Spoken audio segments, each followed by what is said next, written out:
do you have any idea about that now at present that Western like US is denying to come immigrants to Yes, their country, and why this happening actually? Well, when we look at it, see, usually why do people immigrate? Because there are larger resources in the other country. Right. And I can't find those resources in my own country. Correct. So, but the thing is, the people in the other nation, their cultures are different. Right. Their way of thinking, what they consume, Correct. what they wear, everything is different. Right. And we have a different culture. Right. So the problem with people in US is that, you know, when people with different culture go there, live there, and they start practicing their religion and cultures, Right. it might, you know, overshadow their own culture. Correct. So you see, the Americans, you might have seen a few videos that might have gone viral where they're shouting on Indians. Correct.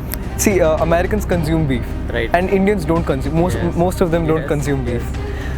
So Americans were shouting at them that, you know, you come to our country, Yes. you start following your principles, Correct. and you deny us from doing that. Right. So the true Americans are vanishing. Right.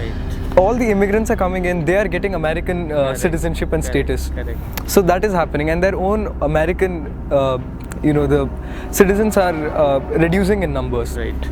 Well, that is what they claim. But when it comes to UK also is, you know, against immigrants. Not the government, but the society of England. Right. But the irony, the funny part is, that is what they've been doing for the past 1,000 years. They've been colonizing different countries. Correct. They are spreading their culture. Correct. Correct. And when now we try to do it to them, they don't understand it. They don't want that. Right. That is the irony there, and it's very funny.